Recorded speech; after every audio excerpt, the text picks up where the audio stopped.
Assalamualaikum warahmatullahi wabarakatuh. Perkenalkan, nama saya Ibra Fabian Winata dari kelas 11 IP1. Di sini saya akan menjelaskan dari PSBB, yaitu pembatasan sosial berskala besar. Seperti yang sudah saya sebutkan di awal, PSBB merupakan singkatan dari pembatasan sosial berskala besar.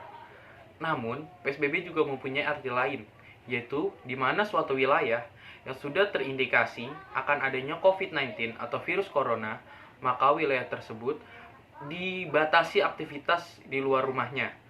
Nah, pasti banyak teman-teman yang bertanya, apa sih bedanya PSBB dengan lockdown? Bila merujuk ke pengertian PSBB tadi, perbedaan antara pengertian PSBB dan lockdown ini bisa dibilang beda tipis. Di mana lockdown itu benar-benar aktivitas akan ditutup, sedangkan PSBB sendiri hanya dibatasi. Seperti misalnya kegiatan yang masih diboleh, misal bila sebuah keluarga ingin membeli sebuah barang sembako, maka masih diperbolehkan asal jika mereka keluar hanya satu orang per motor atau mobil hanya 2 orang. Nah, itu juga harus menggunakan masker seperti itu. Lalu pasti kalian juga akan bertanya-tanya, apa sih tujuan dari PSBB ini? Kenapa pemerintah sangat menggentarkan atau sangat mensosialisasikan tentang PSBB ini? Nah, PSBB ini merupakan cara dari pemerintah untuk mengurangi dampaknya virus corona, di mana dengan membatasi aktivitas sosial, maka penyebaran virus corona akan berkurang.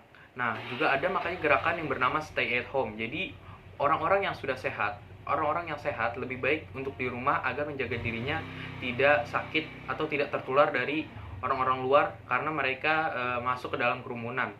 Nah, dari tadi kan ada pembatasan-pembatasan.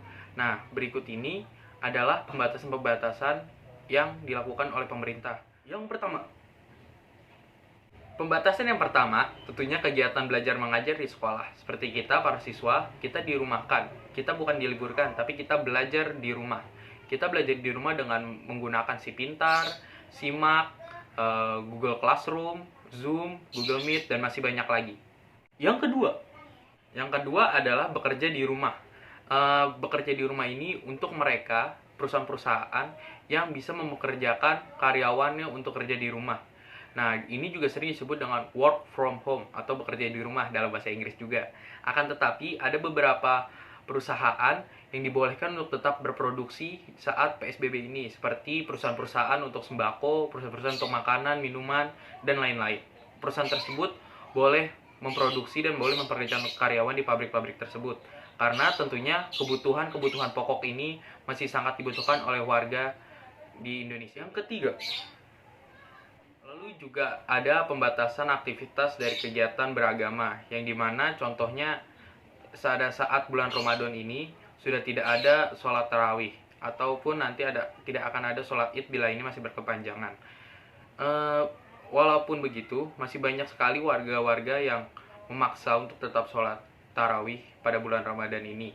Walaupun fatwa dari MUI sudah memperbolehkan untuk sholat tarawih di rumah dan tidak berjamaah di masjid. Yang keempat, ada pembatasan kegiatan di tempat umum. Semua tempat umum dilarang, terkecuali tempat-tempat yang menjual sembako, apotek, dan juga hotel ataupun wisma, tempat gitu yang menampung para orang yang mengkarantina dirinya di saat mereka terkena corona.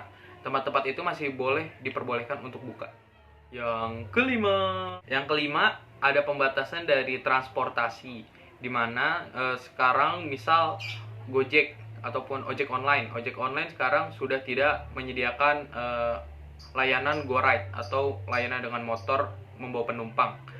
Lalu juga ada busway dikurangi setiap jumlah penumpang di setiap bisnya. Lalu juga ada KRL yang setiap gerbongnya dikurangi maksimal penumpangnya. Tujuan dari transportasi ini dibatasi adalah agar tidak menghadirkan yang namanya kerumunan yang mepet ataupun yang sangat ramai. Hal ini bisa membuat kemungkinan untuk terkena corona itu akan semakin besar. Nah, oleh karena itu pemerintah membatasi kegiatan dari transportasi umum tersebut. Yang keenam, Nah, yang keenam, ada pembatasan kegiatan sosial budaya atau kegiatan hiburan seperti tempat-tempat hiburan yang sekarang sudah tutup untuk menghindari kerumunan-kerumunan yang pasti akan terjadi bila ada di tempat hiburan, bukan? Lalu, kapan sih PSBB ini dimulai dan kapan juga akan berakhir? Untuk mulainya sendiri, PSBB itu dimulai pada tanggal 10 April. Dan sekarang untuk di DKI Jakarta sendiri, pemerintah daerah Jakarta memperlakukan PSBB itu sampai tanggal 22 Mei. Dan itu masih bisa berlanjut apabila keadaan masih belum bisa normal.